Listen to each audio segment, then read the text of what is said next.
ओम नमः सिद्धेभ्यः। ओम नमः सिद्धेभ्यः। ओम नमः सिद्धेभ्यः। मंगलम भगवान वीरो मंगलम गौतमोगणी मंगलम कुंद कुंदाद्यो जैन धर्मोस्तु मंगलम सर्वमंगल मांगल्यम सर्वकल्याणकारकम प्रधानम सर्वधर्माणां जैनं जयतु शासनम जैनं जयतु शासनम। इस भवतरु का मूलयक जानहु मिथ्या भाव ताकू कर निर्मूलयम करिए मोक्ष उपाय करिए मोक्ष उपाय।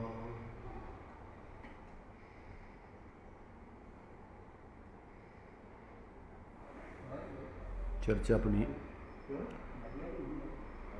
अपनी सम्यक सन्मुख जीव के स्वरूप को समझने की चल रही है।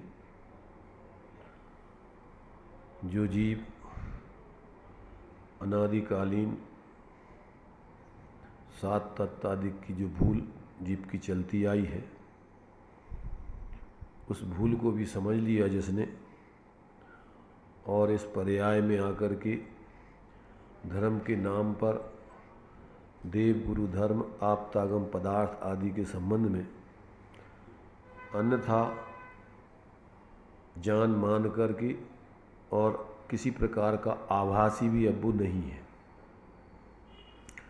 जितने भी मतांतर चल रहे हैं धर्म के नाम पर, बहुत स्थूल रूप से देव गुरु धर्म आदि के संबंध में उनको मोटा मोटा विपरीतपना चलता है।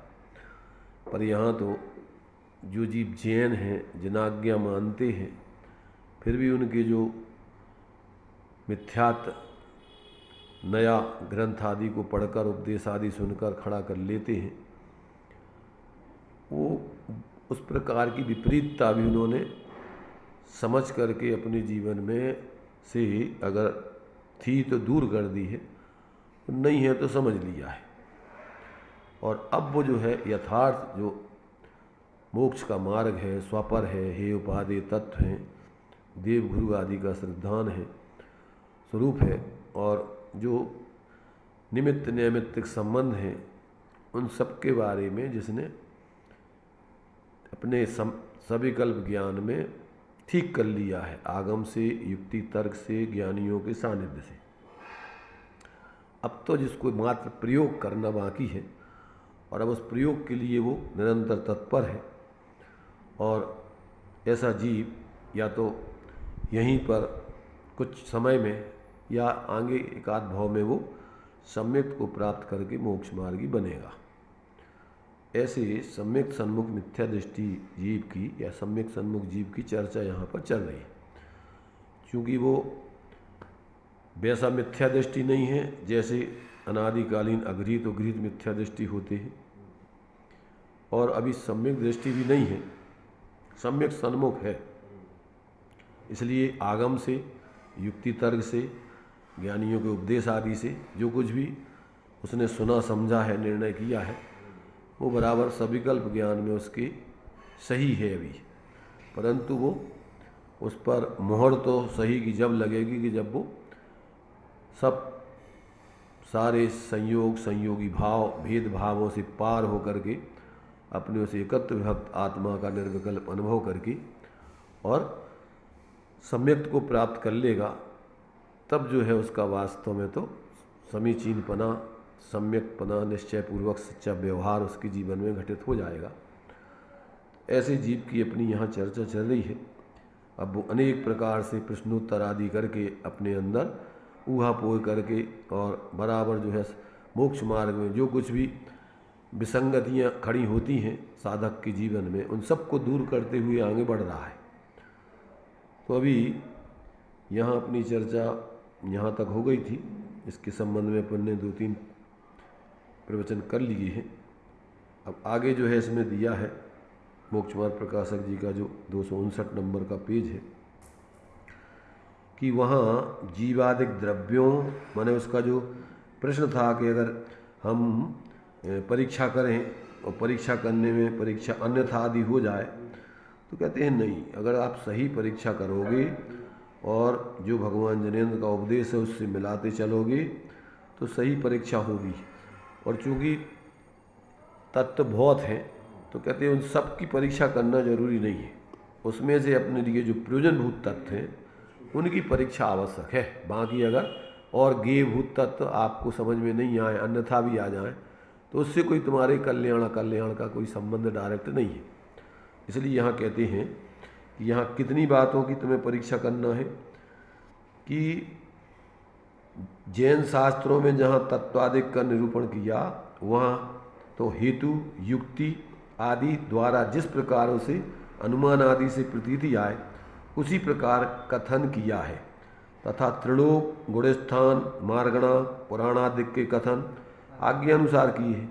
इसलिए हे उपादेय तत्वों की परीक्षा करना योग्य है।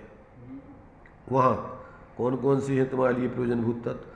वहाँ जीवादिक द्रव्य व तत्वों का तथा स्वपर का और त्यागने योग मिथ्यात रागादिक का और ग्रहण करने योग सम्यक दर्शनादिक का स्वरूप पहचानना आपके लिए आवश्यक है, जरूरी है। कितनी चीज़ों को? द्रव्यवाद, इस लोक की व्यवस्था ये समझ में आएगी तो स्थूल विपरीतता दूर होगी। फिर अंतर के भाव आदि का जो स्वरूप है उसके लिए तत्व के माध्यम से समझना होगा। परिणामों का विवेक जो है अपने लिए फिर तत्वों के माध्यम से समझना होगा। तो उस तत्वों का जो प्रयोजनभूत है अपने लिए स्व और पर और उसमें हे और उपादेय, इसका निर्णय अपन को करना। फिर उसमें से तो हे सब जितने मिथ्यात रागादि विकारी भाव हैं वो छोड़ने लायक हैं, उनको हे समझना, त्यागने योग्य समझना, दुख रूप समझना, दुख के कारण समझना, और ग्रहण करने योग सम्यक दर्शन ज्ञान चारित्रादिक ऐसे संबर निद्रा के भाव और मोक्ष के क्रम से पूर्ण स्वाश्रय के परिणाम उनका अपन को ज्ञान होना चाहिए। तथा निमित्त नैमित्तिक आदि जैसे हैं वैसा पहचानना चाहिए। माने मोक्ष मार्ग में अपने लिए जो विकारी परिणाम आदि होते हैं, नो कर्मों की प्रवृत्ति आदि होती है, उसमें क्या निमित्त है क्या नैमित्तिक है, माने अपने जो भाव होते हैं उसमें जैसे मान लीजिए विकारी भाव हो रहे हैं तो विकारी भाव के उसमें जो है कर्म का उदय निमित्त है, वो कर्म करता नहीं है, और नो कर्म आश्रयभूत निमित्त है, वो करता नहीं है तुम्हारे परिणामों के, तुम ही। हाँ, एक उदयभूत निमित्त है, एक आश्रयभूत निमित्त है। जब भी कोई जीव विकार करता है तो किसी न किसी बाहर के पदार्थों का अवलंबन लेकर के करता है, बिना बाहर के वे नो कर्म कहलाते हैं। उसी को आश्रयभूत बोलते हैं, आश्रयभूत निमित्त। किसी न किसी पर का अवलंबन लेकर के ही उसके विकारी भाव होंगे, आसमान में नहीं होंगे वो। तो वो पदार्थ उस परिणामों के करता नहीं है, और कर्म के उदय में जुड़ कर के वो भाव होते हैं। बिना कर्म के उदय के विकारी परिणाम नहीं हो सकते। विकार कर्म का उदय नहीं कराता है, पर जीव उस कर्म के उदय में अपने स्वरूप भूलकर उसका आश्रय न लेकर उस कर्म के उदय में जुड़ करके विकारी परिणाम करता है। ऐसा जब तक व्यक्ति को समझ में नहीं आया कि ये विकारी परिणाम है तो अपने आत्मा में, पर इसका कर्ता मैं ही हूँ, पर्यायगत योग्यता पूर्वक जो है अपनी अज्ञानता से मैं ही कर रहा हूँ, ये कोई दूसरा नहीं करा रहा है। पर इसका उदय रूप निमित्त कर्म का है, क्योंकि कर्म सूक्ष्म है, दिखाई देते नहीं है। जैसे मान लीजिए कि झंडा हिल रहा है, तो झंडा का हिलना तो उसका अपनी खुद की योग्यता से हो रहा है, पर साथ में हवा उसमें निमित्त बन रही है। अब हवा पर को दिख नहीं रही, ऐसे लगता है जैसे झंडा का ये स्वभाव हो हिलना उसका स्वभाव नहीं। हवा जैसे ही लगना बंद होगी उसका हिलना बंद हो जाएगा। ऐसे ये जीव के जितने विकारी भाव होते हैं उसमें कर्मों का उदय नियम से निमित्त है, पर वो कर्म सूक्ष्म है, दिखाई देते नहीं है, इसलिए अपन को ऐसे लगता है जैसे ये भाव कौन करा रहा है, कहाँ से आ रहा है, ये अपना स्वरूप ही है, इसके बिना अपना जीवन ही नहीं होगा, ऐसी भ्रांति उसको हो जाती है।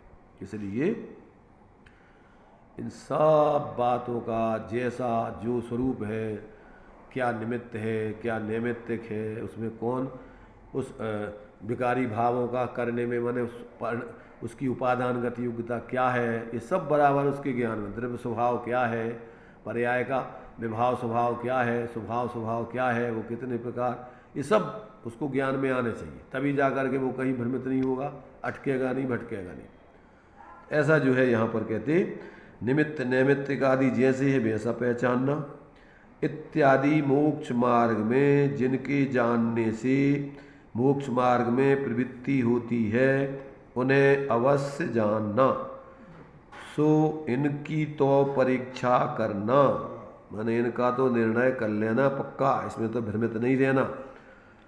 सामान्य रूप से जितना भी बुद्धि हो तुम्हारे पास निमित्त आदि मिले, सामान्य रूप से किसी हेतु युक्ति द्वारा इनको जानना, वह प्रमाण नय द्वारा जानना, वह निर्देश स्वामित्वादिक से, वह सत्संख्या आदि से, माने उसके भेद प्रभेद आदि जो कुछ भी जितने आगम में अपन को बदला है उन सब दृष्टिकोणों से इनके विशेष जानना, जैसी बुद्धि हो और जैसा निमित्त बने, तुम्हारा जितना क्षयोपम हो और तुम्हें बाहर में समझाने आदि वाले शास्त्र देव गुरु आदि साधर्मी आदि जैसे मिल जाएं, उनके सानिध्य में इन सब का ठिकाना कर लेना। उसी प्रकार माने इनका जैसा निमित्त बने उसी प्रकार इनको सामान्य विशेष रूप से पहचानना तथा इस जानने में उपकारी गुणस्थान मार्गणादिक व पुराणादिक व वृत्तादिक क्रियादिक का भी जानना योग्य है। क्या कहा? इन भावों का और कर्मादि का निमित्त नैमित्तिक संबंध है, इसलिए गुणस्थान प्रमाण इनका वो बराबर अपन को स्वरूप समझ में आना चाहिए कि कौन से गुणस्थान में कौन कौन से कर्मों का उदय रहता है, कौन कौन से कर्मों का उपसम क्षय उपसमादि हो जाता है और भावों की शुद्धि कैसी प्रकट होती है, कितनी अशुद्धि रहती है, पर उसमें चरणानुयोग के आधार से बाहर के वृत्तादिक कैसे होते हैं, अवृत्तादिक कितने रहते हैं, ये सब विवेक तुम्हारे लिए जागृत होने चाहिए। तो इसको महापुरुषों के जीवन चरित्र पुराणों में दिए जाते हैं, उनके सब स्वरूप बताए जाते हैं, उसको भी पढ़ के समझो और चरणानुयोग को समझ करके उसमें समझो और कर्णानुयोग समझ पढ़ करके उसमें से गुणस्थान मारणा स्थान आदि जीवों के विशेष समझने के लिए उनके स्वरूप को भी समझो यथायोग। तो कहते हैं इनको भी जानना योग है। यहाँ जिनकी परीक्षा हो सके, तुम्हारी बुद्धि जितनी है और जितना तुम इनकी परीक्षा आदि कर सको उनकी परीक्षा करना, ना हो सके उनकी आज्ञा अनुसार जानकारी करना। भगवान जिन्होंने आचार्यों ने ऐसा कहा है, आगम में ऐसा लिखा है, तो उस प्रकार से उसकी जानकारी यथार्थ कर लेना, उसमें भ्रमित नहीं होना। तो यहाँ तक अपन ने जो है ये कल पढ़ा था कि इतना तो वो जो है क्या है, माने वस्तु का निर्णय करने में अपने लिए निर्देश, लक्षण और परीक्षा, हाँ उद्देश्य लक्षण और परीक्षा। उद्देश्य तो नाम सीख लेना, लक्षण जो आगम में दिए हुए हैं जिस जिसके उसको भी सीख लेना, समझ लेना, और परीक्षा के लिए खुद की बुद्धि चाहिए। तो अपनी बुद्धि से युक्ति तर्क आदि लगा करके और प्रमाण नय से बराबर जो है ठिकाना करना वस्तु स्वरूप का अनुमान आदि से। ऐसा जो है उसमें अपन जहाँ प्रबल युक्ति हो जिस चीज़ में उसको यथार्थ मानना, जिसमें निर्बल हो उसको छोड़ना कि भैया ये बात ये सही है। तो इस पर नरकों में या तिरंचादी में जब सम्यक सम्मुख होते हैं या सम्यक दर्शन होता है तो वहाँ भी इस तरह का विचार चलता है या पूर्व भाव के कुछ संस्कार उनके साथ आ जाते हैं? वहाँ तो देखो मुख्य रूप से वहाँ उपदेश तो है नहीं, वहाँ उतनी बुद्धि भी नहीं, वैसे निमित्त भी नहीं, तो वहाँ तो अधिकांशता पूर्व संस्कार के बल से ये बात चलती है। हाँ, नरकादिक में पूर्व में जो समझा और समझ करके फिर वहाँ पर माना नहीं, अथवा पहले गलती करके आयु बंदगी, नरक आयु आदि, और बाद में फिर तत्वादिक प्राप्त करके सम्यक्ता आदि प्राप्त किया, तो फिर पूर्व संस्कार से वो चलेगा। और यहाँ तक कि अब 3 नरकों में तो तीर्थंकर प्रकृति के धारी जीव भी पहुँच जाते हैं, पहले दूसरे तीसरे। तो वो तो चूँकि तीर्थंकर जो प्रकृति होती है वो तो निरंतर बंदी है, और एक अपवाद है कि जिसने नरक आयु बांध ली हो जैसे, तो अब उसको नरक में तो जाना पड़ेगा। अब तीर्थंकर प्रकृति का बंध जो चालू हो गया फिर तो वो छूटेगा नहीं है, अब तो वो नियम से तीर्थंकर प्रकृति का बंध होगा। तो पहले दूसरे तीसरे नरक तक छायक सम्यक दृष्टि होगा तो पहले नरक में ही जाएगा वो, और उसका सम्यक छूटेगा भी नहीं। परंतु चौथे गुण स्थान में वहाँ रहना पड़ेगा वो तो, पर छायक सम्यक दृष्टि का तो जो है प्रथम नरक में, आगे के नरकों में नहीं जाएगा। तो पहले नरक में छायक सम्यक दृष्टि आदि जाएंगे, दूसरे तीसरे नरक में क्षय उपशम सम्यक दृष्टि होगी, उपशम क्षय उपशम वाले। तो अब उसमें क्या है कि वहाँ पर जो है जो क्षय उपशम सम्यक के काल में तीर्थंकर प्रकृति आदि बांधी, तो जब जाएगा तो अंतर्मुहूर्त पहले वो सम्यक से च्युत हो जाएगा दूसरे, क्योंकि दूसरे आदि नरक में सम्यक दृष्टि जा नहीं सकता, नियम है, सम्यक से च्युत होगा। और वहाँ पहुँच करके अंतर्मुहूर्त के बाद ऑटोमेटिक फिर सम्यक उसको प्रकट हो जाएगा, और वहाँ उसकी 16 कारण भावनाएं और जो तीर्थंकर प्रकृति का बंध चालू हो जाएगा। तो ये अपवाद है कि जिसने आयु बांध ली हो नरक की, तो वो जो है क्या है कि यहाँ जब नरक जाएगा दूसरे तीसरे, तो वो तीर्थंकर प्रकृति का बंध रुक जाएगा, मिथ्यात्व में चला जाएगा। तो बाद में फिर वो तो संस्कारी पूर्व के हैं, इसलिए वहाँ तो उनको कोई अलग से सीखना नहीं। और भी जीव जो वहाँ प्राप्त करेंगे तो वो पूर्व के संस्कार आदि वसात दुखानुभव आदि उसके माध्यम से, जो पूर्व में सुना था उसके माध्यम से वो करेंगे। तो उसमें उनको सामान्य रूप से अवधि ज्ञान में आ जाता है नहीं, अवधि ज्ञान से नहीं, मति ज्ञान स्वतः ज्ञान के ही वो अपने निर्णय करके करते हैं उसमें अवधि। हाँ, सहज ऑटोमेटिक भाव भाषण जैसा बनता है। तत्व निर्णय होने के बाद वहाँ की तकलीफ आदि देख करके, क्योंकि वहाँ सम्यक के निमित्तों में तीसरे नरक तक तो उपदेश भी मिल जाता है, और जाति स्मरण ज्ञान अथवा दुखानुभव वहाँ और नरकों में आदि जाति स्मरण से पिछले भाव उसको दिख जाएंगे। हाँ, अरे अपन ने पिछले भाव में ऐसे ऐसा किया तो इससे ये स्थिति बन गई, तो वहाँ से वो अपने अंदर जो है फिर वही स्थिति को गलती अपनी स्वीकार करके वो अपना लेगा, और या तो दुख का अनुभव हुआ, और फिर उसके लिए कैसे हो रहा है तो उसके जो है अंदर से उसमें विशेष जो है ज्ञान का क्षय उपशम होकर के भेद विज्ञान अंदर से पूर्व के संस्कार जागृत हो जाए, और फिर वो सम्यक को प्राप्त कर सकता है। ऐसे उसके लिए नरक में जो हेतु दिए हुए उन हेतुओं पूर्वक वो सम्यक प्राप्त करता है। तो वहाँ विशेष वो यहाँ उपदेश वगैरह तो मिलते ही नहीं, तो वो बात यहाँ जो मनुष्य पर्याय में जितनी सूक्ष्मता से अपन यहाँ आगम को पढ़ करके और तुम्हारे ज्ञानियों का सत्संग से उपदेश आदि से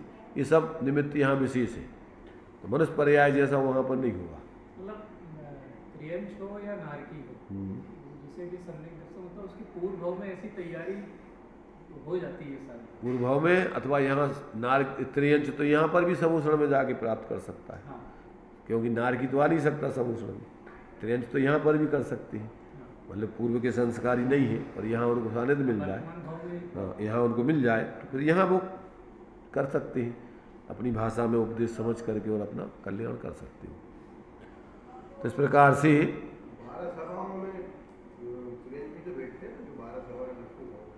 वही बता रहे नारकियों का निषेध है, बाकी 3 गति के जीव बैठते हैं उसमें। हाँ, इस प्रकार इस जानने के अर्थ कभी स्वयं ही विचार करता है, कभी शास्त्र पढ़ता है, कभी सुनता है, कभी अभ्यास करता है, कभी प्रश्नोत्तर करता है इत्यादि रूप प्रवर्तता है। अपना कार्य करने का इसको हर्ष बहुत है, इसलिए अंतरंग प्रीति से इसका साधन करता है। इस प्रकार साधन करते हुए जब तक सच्चा तत्व श्रद्धा न हो, दूसरा यह इसी प्रकार है ऐसी प्रतीति सहित जीवादि तत्वों का स्वरूप आपको भाषित न हो। हम्म, 3 जैसे पर्याय में अहम बुद्धि है हम्म, वैसे केवल आत्मा में अहम बुद्धि न आए। हम्म, 4 हित अहित रूप अपने भावों को न पहचाने तब तक सम्यक के सन्मुख मिथ्या दृष्टि है। यह जीव थोड़े ही काल में सम्यक को प्राप्त करेगा, इसी भाव में या अन्य पर्याय में सम्यक को प्राप्त करेगा। हाँ, अब जी देखिए यहाँ पर जो है मैंने वो किस किस प्रकार से उसका स्वाध्याय आदि चलता है, कैसे उसका प्रयोग चल रहा है सम्यक प्राप्त करने के लिए। तो जो अभी ऊपर जो अपन ने में प्रयोजनभूत तत्व आदि की जानकारी दी, इनके स्वरूप को विशेष समझने के लिए, जानने के अर्थ, कभी तो स्वयं विचार करता है, कभी शास्त्र पढ़ता है, कभी सुनता है, कभी उनका क्या करता है, अभ्यास माने जैसा ये आश्रम भाव है, ये है, और ये हितकारी संबंध मेरा संबंधी परिणाम ये उपाधि। जैसे अपन देखते ना कि क्रिकेट के खिलाड़ी अभ्यास कर रहे हैं या कबड्डी के प्लेयर अभ्यास कर रहे हैं, तो अभ्यास माने जो उनको करना है उसको ही बार बार अपने जीवन में, हाँ, उसको ही अपने जीवन में प्रैक्टिकल करने के लिए प्रयत्न कर रहे हैं। उस प्रकार वेद विज्ञान अभ्यास अपने जीवन में उसको लागू करके प्रयोग कर रहे हैं। मतलब उपयोग को पर से हटाने का पुरुषार्थ करता स्वसन्मुख जिस तरह के विषय को दृष्टि में लेना चाहिए, जो दृष्टि का विषय होना चाहिए उसको उपयोग लगाता है या उसका चिंतन की तरफ जाता है। हाँ, जो भी माने अपने लिए ही उपादेय स्वपर तत्व है, तो अपने जीवन में निरंतर उसको जागृत होकर के प्रयोग करता है। हाँ, जैसे अपन प्रयोग करते हैं शरीर की दृष्टि से कि ये इस समय खाना, ये इस समय खाना, ऐसा नहीं करना, तो जो रोकथाम करते हैं या जो पोषण करते हैं, वैसे कि वैसे उसे जिन चीज़ों को रोकना चाहिए उनकी रोकथाम का पुरुषार्थ करता होगा, और जो ग्रहण करना चाहिए उसको ग्रहण का पुरुषार्थ करता है। तो वो अभ्यास का मतलब यही है कि जो चीज़ उनको करना है, हाँ, अब उसी को यहाँ पर अभी अभ्यास रूप में, मतलब क्या, अभ्यास रूप में मतलब अभी आगम से, युक्ति तर्क से, उपदेश से जो निर्णय किया है उसको अपने जीवन में अप्लाई करना, हाँ, मतलब लागू करना। जैसा एक्चुअल मैदान में खेलता है वैसे का वैसा खेल का अभ्यास वो, हाँ, तो जैसे सम्यक दृष्टि जीवन जीता है, हाँ, वैसा वो अपने जीवन में अब अभ्यास बुद्धिपूर्वक निर्णय करके आगम युक्ति तर्क आदि से अब वो बराबर उसको अभ्यास करके प्रयोग कर रहा है। मतलब परिणति में, हाँ, उसके परिणाम अपने में 24 घंटे के जीवन में जो दिया है कि लगातार 6 महीने अभ्यास करे तो सम्यक हो जाता है, तो वो ही अभ्यास उसको बराबर अपने जीवन में जहाँ खा रहा है, पी रहा है, उठ रहा है, बैठ रहा है, चल रहा है, व्यापार जो भी कर रहा है, वहाँ बराबर ये मैं जानने वाला हूँ, ये सब शरीर आदि की क्रियाएँ हैं, ये सब परद्रव्य हैं, ये भाव अपने जो है अपने उसमें इतने जुड़ रहे हैं, ये आश्रव है, यही अपने दुख के कारण है, और जितना जितना उनसे हट रहे हैं ये अपने लिए करने लायक है शांति के भाव। तो ये पूरा का पूरा बराबर अपने जीवन में वो घटित करके अब जी रहा है निरंतर। इसका नाम है अभ्यास करना। जो उसने समझा है, पढ़ा है, सुना है, निर्णय किया है, अब उसको जीवन में अप्लाई करके जीना। मतलब जैसे जो जिस तरह की दशा और अविरति की चलती है, हाँ, माने जो जो ज्ञानी जीव जैसा जीवन जीते हैं उसी प्रकार अभी बुद्धिपूर्वक जीने का प्रयत्न करना, उसका नाम है अभ्यास। इस तरीके से अब वो अभ्यास करता है। तो क्या उसमें क्या करना कि कभी जब अपन को जब भूल जाता है तो कभी क्या करता है, उसका विचार करता है कि अरे ये बात अपन को ऐसी कही थी। कभी फिर शास्त्र पढ़ ले, अगर याद नहीं रहता है या विशेष जानना है तो शास्त्र पढ़ लेता है। कभी अपन को जो विशेष उपदेश देने वाले हैं तो उनके सानिध्य में आकर सुनता है। तो इस प्रकार और उसी को अपने जीवन में प्रयोग करता है, फिर सुन करके, और जब समझ में जो कुछ नहीं आया प्रश्नोत्तर करके पूछता है विनय पूर्वक, तो इत्यादि रूप से वो बराबर अपने स्वरूप की सन्मुखता पूर्वक की साधना निरंतर कर रहा है, सब इनको माध्यम बना करके। तो इस प्रकार से वो कहते हैं इत्यादि रूप प्रवर्ता है। क्यों ऐसा प्रवर्ता है? कहते हैं अपना कार्य करने को इसको उत्साह बहुत है, हर्ष बहुत है। जैसे कोई काम माने उसके लिए नया करना हो तो कितना उत्साह व्यक्ति को रहता है। लोक में इससे अपना टेस्ट हो गया है, मतलब अपन सम्यक सन्मुख है, यानी इससे परीक्षा हो गई है, हर्ष नहीं है हाँ, तो दूसरा भी वहाँ भाई भी अपन को कोई चीज़ नहीं करना है तो कितना हर्ष, जैसे व्यक्ति की शादी होती है, कुछ होता है, कितना हर्ष होता है, कितनी खुशी मनाई जाती है, तो वो सारी चीज़ें अपन देखते हैं। जैसे किसी व्यक्ति को जो है कहीं अब ड्यूटी नौकरी पे जाना है, उसके लिए वो अपॉइंटमेंट, तो कितना हर्ष होता है उसको, कैसे लगता है, पहली नौकरी हाँ करने जाएगा। हाँ, तो कैसी उसकी प्रसन्नता होती है कि आज जो है अपन जो है, अब अपन जो है इतनी, अपन ने इतनी पढ़ाई की, इतनी मेहनत की, अब उसका कार्य अपन को होने जा रहा है। तो इस तरीके से उसको इस कार्य करने में, कहते हैं अपना कार्य करने का उसको हर्ष बहुत है। इसलिए अंतरंग प्रीति से, किसी के जबरदस्ती कराने से नहीं, मजबूरी नहीं, अंतरंग प्रीति से करता है उस कार्य को, प्रीति से इसका साधन करता है। इस प्रकार साधन करते हुए जब तक, ये 4 चीजें यहाँ पर बताई हैं। सच्चा तत्व श्रद्धा न हो जाए, यह इसी प्रकार है, ऐसी प्रतीति सहज जीवादिक तत्वों का स्वरूप आपको भाषित न हो जाए।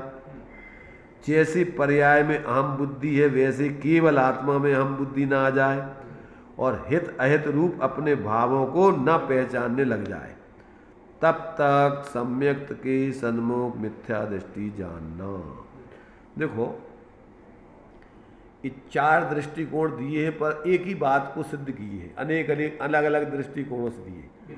जैसे क्षयुपसम सम्यक दृष्टि को वेदक सम्यक्ति भी कहते हैं, क्षयुपसम भी कहते हैं।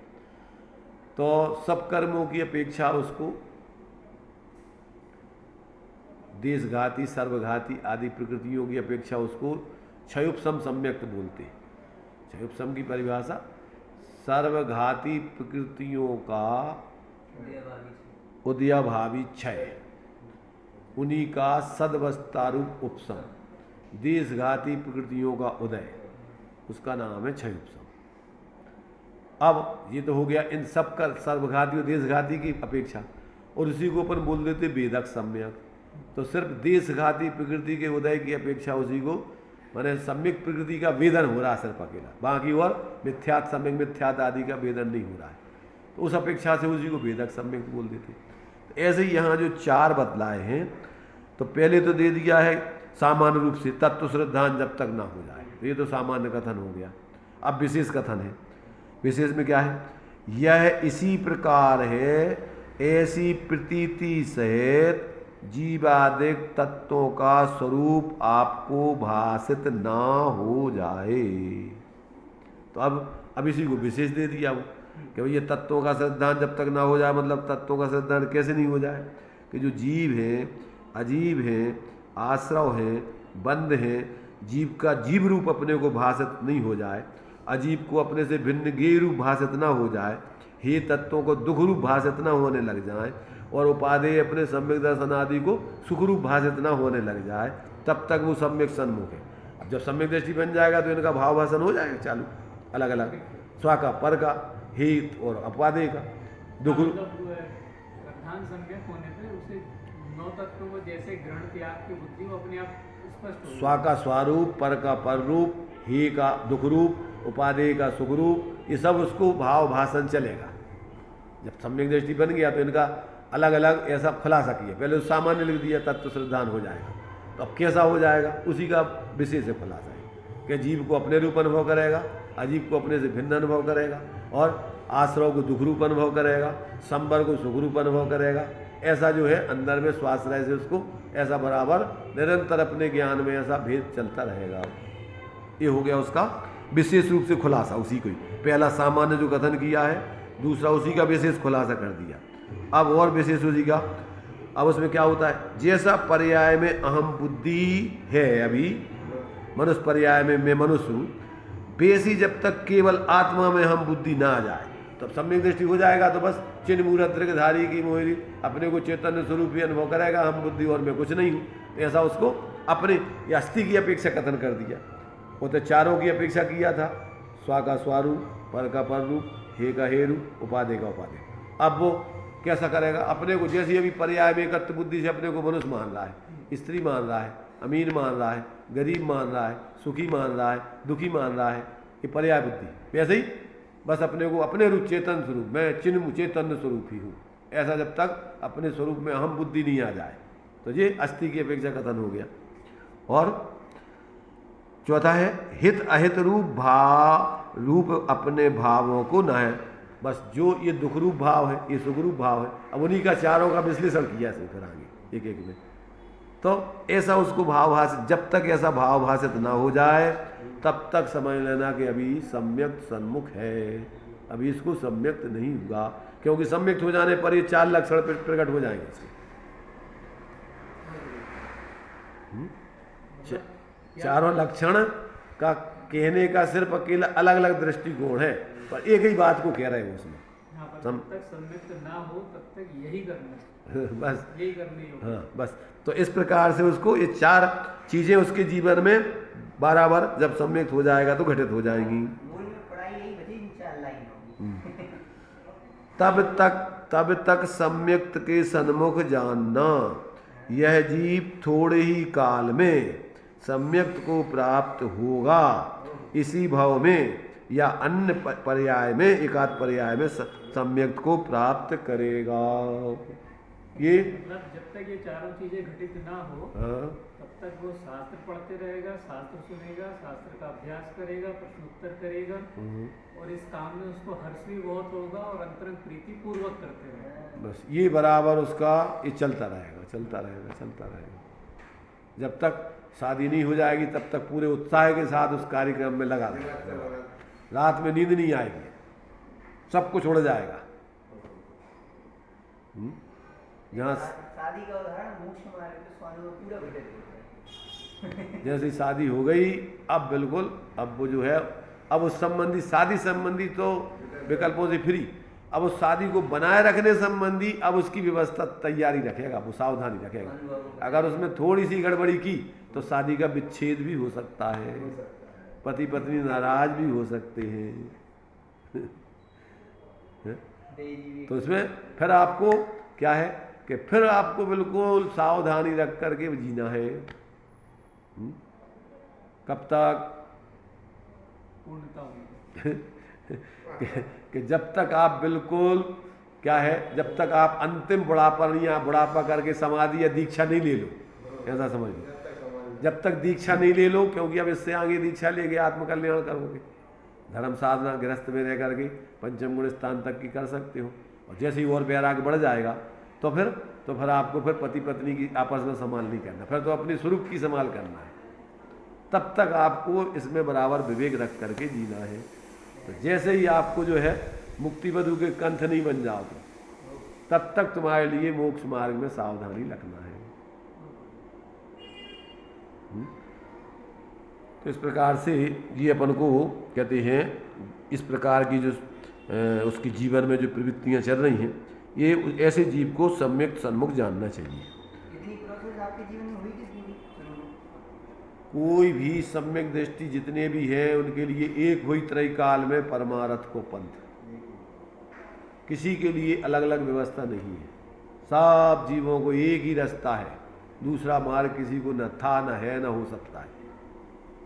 इसलिए ये जो है, मतलब जैसे इनका एक ही ऑफिस है पूरे देश में, ऐसे ये सुखी होने का एक ही मार्ग है विश्व में, इसके अलावा और कोई दूसरा मार्ग किसी के लिए नहीं है। हाँ, मतलब वो उसे हे उपाधि ग्रहण कर स्वापर हे उपाधि। हाँ, तो इनका करना है, जैसा है वैसा विचार करना, तो स्वाध्याय करना ही पड़ेगा उसको। भाई करना पड़ेगा नहीं, करेगा ही, वो तो करना पड़ेगा, कोई किसी की जबरदस्ती नहीं है। मतलब इसके वो करेगा ही, कोई उपाय नहीं है। हाँ, इसके अलावा उसको और कोई जगत में अपना हित भाषित नहीं होता है इसके अलावा। इसलिए वो इसके अलावा, जैसे वो जहाज के पक्षी को समुद्र में जाते हुए कहीं कोई सहारा नहीं जहाज के अलावा, लौट करके उसी जहाज पे आके बैठने के अलावा उसको कोई बचाने वाला नहीं है। मतलब जिसे अपना हित करना है उसको जिनवाणी और ज्ञानियों का सत्संग, मूल में शुद्धा तमरु पंचगुरु जग में शरणा दो, मोह हृदय जी के वृथा आन कल्पना हुए। बस ये ही मात्र व्यक्ति के लिए, जब तक अपने स्वरूप की पूर्ण सिद्धि नहीं हुई तब तक बाहर में पंच परमेष्ठी, उसमें उनकी वचन आ गए, जिनवाणी माने उनके वचन उपदेश आ गया, उस मार्ग पर चलने वाले गुरु आ गए। तो बस ये ही आपके लिए उसमें वो सहारा है, और इसके अलावा कोई नहीं। इस असार संसार में शरण नाही प्रभु कोय, याते तुम पद भक्त को भक्त सहाय हुए।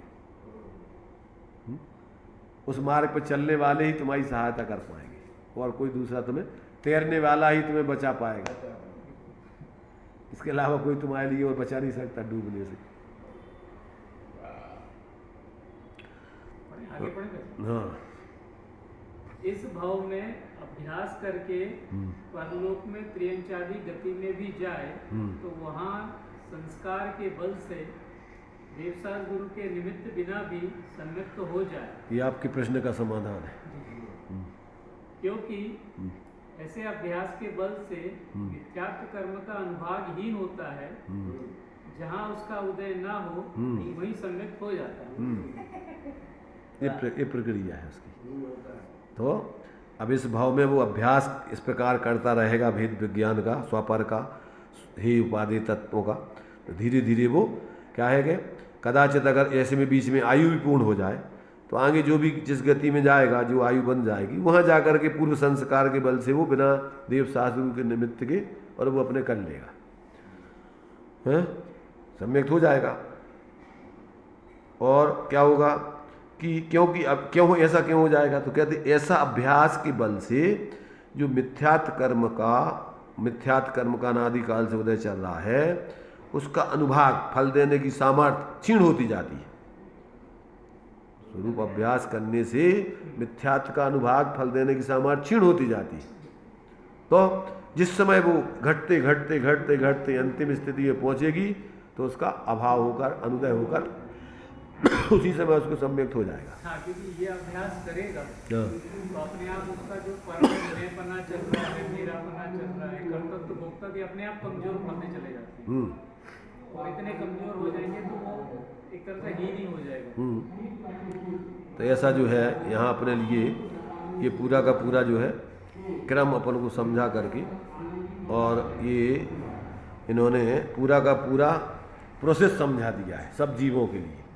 जो भी जीव इस मार्ग में आएंगे, सम्यक को प्राप्त करेंगे कि तो किस तरीके से करेंगे, पूरा का पूरा सब चारों गति के जीवों की पूरी जानकारी इसमें दे रहे हैं। तो इस पर बड़ा अच्छा स्पष्ट हो गया कि मिथ्यात्व कर्म का अनुभाग जो हीन होगा वो स्वाध्याय से देखो, होगा। हाँ, इसमें ऐसा नियम है कि जब भी जीव को सम्यक्त होता है तो कर्मों का उपसम क्षय उपसम के साथ अविनाभावी संबंध है।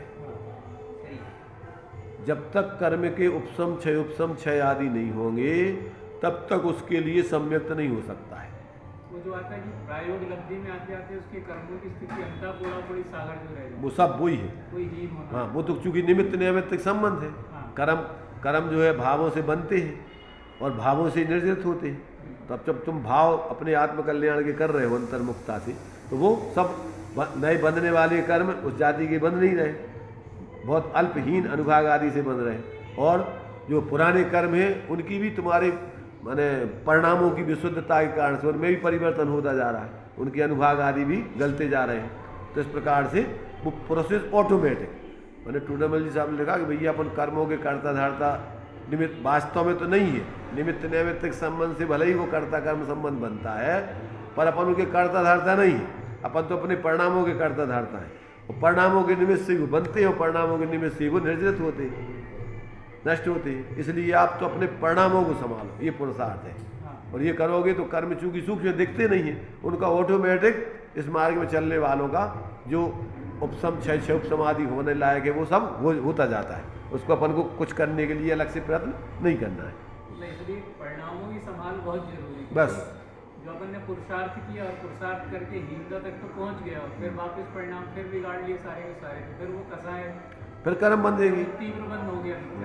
परिणाम हम संभाल नहीं सकते, ये कथन नहीं। ऐसा है, वो कथन जो है परिणाम संभाल नहीं सकते मिथ्या कर्तृत्व के निषेध के लिए है, सम्यक पुरुषार्थ के निषेध के लिए नहीं है। टोडरमल जी तो ये कह रहे हैं कि सारा कार्य हम क्या है, होनहार काल लब्धि कछु वस्तु नहीं, और कर्मों के हम कर्ता धर्ता है नहीं, हम तो एक पुरुषार्थ कर सकते हैं। तो वो तो मिथ्या कर्तृत्व के निषेध के लिए कहा है कि तुम पर्याय के कर्ता नहीं हो, पर सम्यक पुरुषार्थ करने वालों के लिए ये नहीं कहा है, क्योंकि जिसकी अपनी स्वरूप दृष्टि द्रव्य दृष्टि बनती है तो वो मिथ्या कर्तृत्व पर्याय में नहीं रखता है, पर पर्याय का विवेक और पर्याय का सम्यक पुरुषार्थ तो उसके जीवन में जागृत रहता है। इसलिए वो मिथ्या कर्तृत्व के निषेध के लिए है, सम्यक पुरुषार्थ के निषेध के लिए नहीं समझना उसको।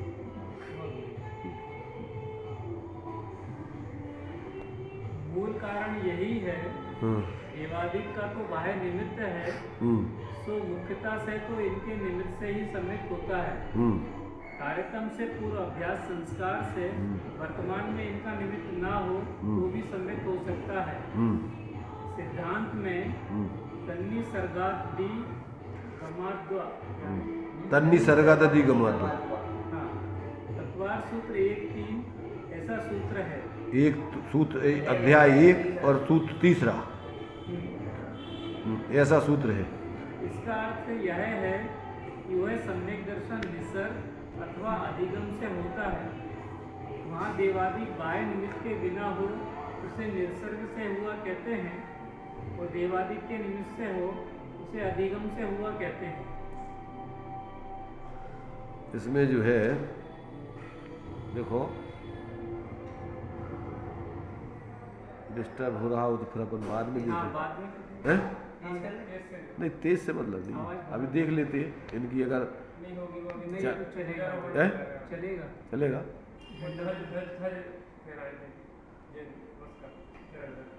कल ले लीजिए। हाँ तो इसको क्या है कि सूक्ष्म विषय है, थोड़ा उपयोग एकाग्र करके सुनने लायक है, बीच में व्यवधान आएगा। चलो अभी इसको अपन यहीं रखते हैं क्योंकि ये बीच में डिस्टर्ब हो रहा है, बाद में अपन इसके बारे में फिर चर्चा करेंगे। तो यहाँ तो अभी यहाँ तक अपन समझ लो कि ये जो है आप पुरुषार्थ करोगे तो कर्मादिक का अनुभागहीन आदि होता है, मिथ्यात आदि का, और फिर वो अनुदय होकर के सम्यक्त होता है। अब वो इसका मूल कारण क्या है उसका और खुलासा विशेष इसके बारे में विशेष चर्चा करेंगे।